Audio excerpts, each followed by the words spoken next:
It's America's birthday, and my next ERP episode's the 2012 election one, so y'all mind if I get political? The United States has currently been presidented by 45 men over 47 presidencies, and I'm here to rank them all. By style. No, today I will not be discussing anything about policy, wars, or the economy. Instead, I'll be talking about the swag, the drip, the steez of these gentlemen, placing them on a tier list from fashionista to derelict. And to shake it up, we'll go, let's say alphabetical. By first name, just so we're hopefully not stuck with any one era of fashion for too long, which means we'll be starting with arguably the most famous president ever. Abraham Lincoln. Now honestly, I like what Abe's got going on here. He rocks a bow tie more often than not, and it's crooked just enough so that you know he's running on no sleep and obeying energy. Or I guess a cup of the sludgiest percolator coffee ever since it's the 1860s. Abe's problem though is that his two greatest strengths are also his greatest weaknesses. The hat and the beard. Both iconic, so you know he's at least an automatic high tier, but also without them, he's just a funky looking tall guy. I think pretty fly for a white guy is a fair place for him. Andrew Jackson. A couple of the all-time great presidential portraits, especially the one with the red and the black cape or whatever this is, but I have to say something a little controversial here. Jackson's fashion, a little overrated. The coats are doing a lot of heavy lifting, and besides them, I don't know, he feels a little lame. Especially with these glasses, it's giving off librarian who's a stickler for due dates. Again, the coats are so cool, so he's not low tier, but I think maybe top of cool dad is where we'll put him. Andrew Johnson. My god, he's got the lad who loves berries and cream haircut. Pants consistently too big and hemmed poorly. Coat too big and unbuttoned, obviously concerned about his weight. This guy has no swag. He looks like some guy who doesn't tip after getting his haircut at Great Clips, and who bought the first thing that kind of fit off the Men's Warehouse discount rack. Andrew Johnson, you're going and chopped. Barack Hussein Obama. I mean, this is easy. The man killed God by wearing a beige suit. Need I say more? He rocked basketball shorts. He rocked a tucked shirt. He even rocked leather in college. Obama's rocked every outfit he's ever worn. Easy S tier and an easy candidate for the most fashionable of all time. Let's see if anyone can even beat him. Benjamin Harrison. Probably the president I'm most likely to forget exists. Big Santa Claus energy. One of the rare people to look significantly worse younger and in military uniform. Still, there's an air of distinguished gentleman about him, and his beard is well coiffed. He doesn't not have style, but it's just incredibly bare bones and basic. Bill Clinton. An expected heavy hitter in the fashion category. Look, anyone who can pull off this many fun ties certainly has some level of sax appeal. Definitely high tier. I'm torn between S and A. On the one hand, Clinton obviously knew how to dress. On the other, I feel like he doesn't quite have that signature look that makes me want to move him from one of the greats to one of the legends. I'm kind of okay having him be the gatekeeper for S tier. Right at the very tip top of pretty fly for a white guy. Clinton is our handsomely masked sweet mask of the exercise, and doesn't that just feel fitting? Calvin Coolidge. He's got cool right in the name, but is he actually? Got kind of a Willy Wonka overcoat thing here, and sort of a 1920s gangster aesthetic if you squint, but he doesn't quite feel like he's pulling it off. Stupid hat, not Abe Lincoln at all, but at least it's a fashion choice. I'm giving him a basic C tier. C for Calvin and Coolidge. He's just a basic dude from the 20s. Chester Arthur. We had a president named Chester, can you believe it? But I mean, the sideburns into the mustache combo. What can you say? Iconic immediately. He's got some insane middle school science teacher energy going on. He rocks some sort of bolo tie, ascot situation maybe, and look at this big freaking coat. His style's clearly unhinged, but I don't know guys, it's speaking to me. Remember, fashion isn't just about buying the most expensive suits from famous designers. Arthur's got this street level rock and roll thing going on. This is a man who is very clearly comfortable in his own skin, and often that's all fashion and swagger really is. He's not Obama, but I'm sending him up to fashionista. Donald Trump. Oh boy, here we go. We all know the hair, we all know the spray tan. He's stayed remarkably consistent with his classic three-piece and solid primary color tie look. On the surface, you might think it's like Chester Arthur. Unconventional iconoclast who deserves high marks, although his style is odd. But look again, a lot of these choices come from a place of hiding parts of yourself rather than being comfortable. A comb over to hide the balding, a spray tan to hide skin flaws. The same big suit unbuttoned to hide weight like Andrew Johnson, albeit better tailored. Credit to Trump, he does have a highly manicured signature look. But also, I feel like his look is maybe a little too consistent. Like maybe his look is a bit of a fashion crutch that he's afraid to deviate from. In terms of style, Trump's a one-trick pony. It's a decent trick, so he'll be right at the top of basic pick probably the gatekeeper for it, Dwight the Big D Eisenhower. Yeah, he's got some swag, got some style, doesn't quite rock the uniform as much as I wish the Supreme Allied Forces commander did, but he doesn't look terrible or anything. Air of confidence for sure. The official portrait in a brown suit is also pretty iconic. Yeah, I like Ike. He's a cool dad. Franklin Roosevelt. Ooh, Frankie D. The man oozes cool. The hats, the glasses, the cigarette with the extra long draw filter. God damn. And he was disabled, meaning he's either wielding a pimp cane or being distinguished in a wheelchair. But is he cooler than Obama? Not quite sure. You know, for now, just for variety, I'll place him above, but at the end, I think I'm gonna go back and arrange the top 5. Franklin Pierce. Again, the fact that we've had 2 presidents named Franklin feels wild. Pierce definitely has some major Photoshop done paintings versus pictures, and he was president right at that perfect transition where we have a lot of both. The Napoleon-style hand tucked in the shirt is a pretty bold yet solid choice for his most famous portrait, and I respect his kinda greasy, goth-haired look. But also, it's just a little try-hard. I mean, look at this poser shit he's doing with this sword. Pierce clearly wishes he was cooler than he was. He's got a few decent style decisions, but overall I think it's just middle of the road. George H.W. Bush. I mean, he kinda just looks like some white guy. Contender right now for the most generic looking president. If I said draw me a picture of a middle-aged man in the 80s, it'd be George H.W. Bush. Chopped. George W. Bush. It appears George Jr. got the cool genes in the family and ate Jeb's swag while he was at it. George W. just has this goofy white boy swagger about him that's undeniable, and he especially earns points for frequently rocking the gray suit and, like Clinton before him, has an assortment of fun ties. Although his most iconic look was of course on the green with his Watch This Drive outfit. We must stop the terror. I call upon all nations to do everything they can to stop these terrorist killers. Thank you. Now watch this drive. Pretty dang fly for a white guy. He's going right next to Bill.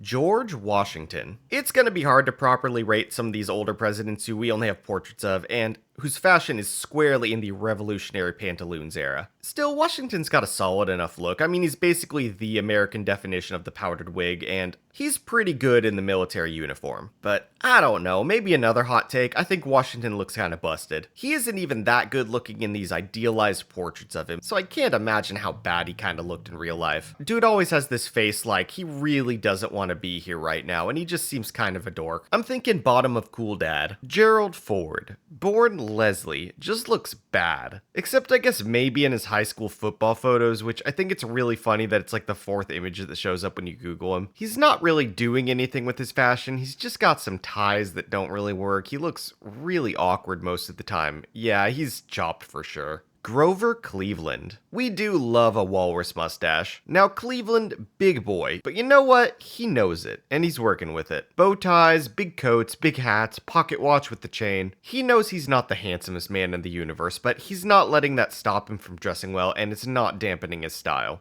Pretty fly for a white guy. Harry Truman. What a dorky frickin' dork. I guess good VP choice because Roosevelt knew he'd never be outshined by this guy. He looks like Chicken Frickin' Little. No swag, no style, no bitches. Only thing scraping him out of F is that I'm not personally offended by how he looks. Like, it's kind of cute just how dorky this man looks. Herbert Hoover. He's got some style going on, and he kind of looks like William Shatner, so that's fun. But this picture where he's sitting next to FDR, it's so clear who the main character is in it, and it's pretty rough for him. I'm giving him a high cool dad, mostly being carried by how cool 1920s fashion was in general. I think he'd be much lamer in a different era. Oh boy, onto the J names, as in like half the presidents. James Garfield. Nice beard, I guess, but just an incredibly generic mid-late 1800s man. If you told me any given picture wasn't actually of him, I'd have to believe you because there's nothing going on here. Basic. James Buchanan gives off incredibly weird energy. I don't know what's going on with this color. I don't know what's going on with his hair. He looks like a disheveled musician who's exhausted after 3 weeks of off-Broadway musicals. I really hate what he's got going on. Derelict for sure. James K. Polk. Ew, what is that hair? It looks like a dead rat. Polk just looks bad, and he's really committed to whatever this neck cover thing is. Okay, after some digging, it's apparently called a cravat. I guess respect for taking a swing, but that's a big swing and a big miss to go along with it. I'm thinking back-to-back F tiers. I don't like what Polk's bringing to the party. James Madison, another portrait president, very severe, very austere, could be the villain of a Disney movie. He's got the neck ruffles, which honestly feel too fun for his vibe. I'm thinking kinda chopped. James Monroe. Okay, again, just portraits, but he's got some style, you can tell. You can kinda see with him the transition between fashion eras happening. It's got some of the elements from both Washington and Madison, and also Jackson and Polk, but I think he's kind of doing better than all of them combined. We'll give him a high cool dad. Jimmy Carter, the epitome of the 1970s drab era. Very plain, very boring, the shag haircut isn't doing any favors, I'm gonna have to go with chopped. Joe Biden, kind of being hard carried by the aviators, but not gonna lie, they are a statement. Biden's always just had this kind of casual swagger, and he's so far the president who's most rocked the color blue. I'm saying bottom of pretty fly for a white guy. John Adams. Yikes, bro. Oh my god. Even in portraits, you can tell this guy's doing dandy the wrong way. I'm gonna hold this truth to be self-evident that the yellow jumpsuit on this... Oh my god. Oh my god. I can't get through John Adams. Oh. I'm gonna hold this truth to be self-evident that the yellow jumpsuit on this body with this hair is counteracting whatever cool factor the sword is bringing to the table. Absolute derelict tier, maybe literally the worst one, although since it's so bad, there's a case he wraps around into actually being the best. The tier list is really a circle if you don't think about it. John F. Kennedy. Been a while since we've had a heavily favored contender show up. What can you say? Kennedy and his wife were literally famous at the time for how fashionable they were. And him looking hella sad boy dramatic in this White House portrait earns him good marks. But I don't know. Overrated, I think. I feel like he died right before 60s fashion really got cool, so he's kind of stuck in that early Beach Boys, shiny clean and bright American suburbia aesthetic. Which is very photogenic, but not necessarily that cool. Not S tier, but I still think he makes it into pretty fly. John Quincy Adams. It really looks like he's trying to atone for the sins of his father by pivoting hard in the opposite direction. All black, no hair, neck beard, looking as much like he's just attended a funeral as possible. Sadly, the nut does not far fall from the tree and he's next to his dad down in Derelict. John Tyler. He just looks bad. And there's that cravat thing again. He's got a bunch of weird variations out here with these extra ruffles. It looks so out of place because there's nothing else interesting about the rest of his outfits. It feels like random accessorizing for the sake of accessorizing. Horrendous hair, no swag, just overall does not look good. Low chop tier. Okay, finally out of the J's, no K's, so next is Lyndon B. Johnson, and he's spooky. But I think maybe that's just how LBJ was. As for his fashion, it's very safe, but doesn't do anything wrong. Pretty classic suit and tie, and he looks decent, probably the most baseline C-tier pick ever. Martin Van Buren. Don't play the laughing boy. There are only two things I can't stand in this world. People who are intolerant of other people's cultures, and the Dutch. What? And he's doing the weird cravat thing again. But it doesn't feel as out of place here, but the hair. There's no getting around it, and there's no looking at anything else. That hair is insane, and it sucks all the air out of the room. This is a generic man with one absolutely crazy, nonsensical fashion choice that single-handedly takes him down to the top of F tier, because at least I guess it is a memorable fashion choice. Millard Fillmore. Again, Millard. What is this name? And the cravat's back. Was 1820 to 1850 just the time of the cravat? Just this fashion trend that got completely buried and erased the minute it ended because they were all too embarrassed about it. Best I can say for Millard is that he looks not terrible in some photos, which isn't what you want to be on a fashion tier list. Chopped.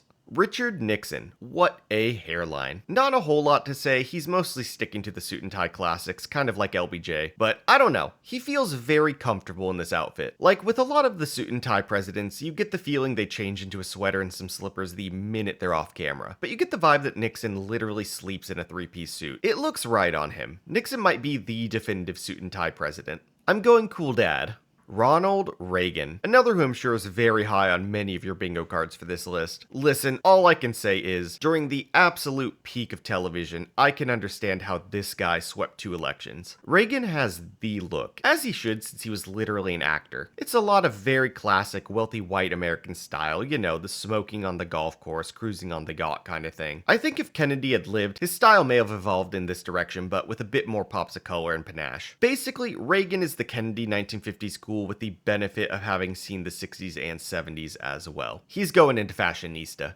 Rutherford B. Hayes. Another late 1800s beardy guy, but maybe the best of the bunch. Rocks his Civil War uniform and large coats pretty well and looks decently distinguished. Cool dad. Theodore Roosevelt, Teddy, the GOAT. Betcha didn't even see him mean mugging the camera with FDR, did ya? But he's always been there, knowing he's the true star. TR is simply the most obviously badass looking person to ever become president. I mean, here he is just with a gun, wearing the things he shot, presumably with said gun. He's so intimidating, these glasses are just staying on his face because they're afraid to fall off. With or without hat, yes. Cool mustache, you know it. Teddy Roosevelt simply is that guy. He is him. Top of S, he is the ultimate fashionista. Thomas Jefferson. I think one thing I've always wished is that Thomas Jefferson looked cooler. They're like, oh yeah, this guy Jefferson wrote the Declaration of Independence, bought half of the USA's landmass, and spoke French. And this is what he looks like. And the reaction is, well yeah, I guess he looks like he'd speak French. He's just some dweeby guy. Looks tiny in a big coat, has the worst powdered wig. Why would you get a wig that's a rat tail? Still in the awkward dandy era, but unlike John Adams, you can tell thinks he looks fabulous and loves it. Jefferson feels embarrassed that you caught him wearing breeches. Honestly, we're between Chopped and Derelict, and I'm feeling Derelict. Thomas Jefferson simply should look better.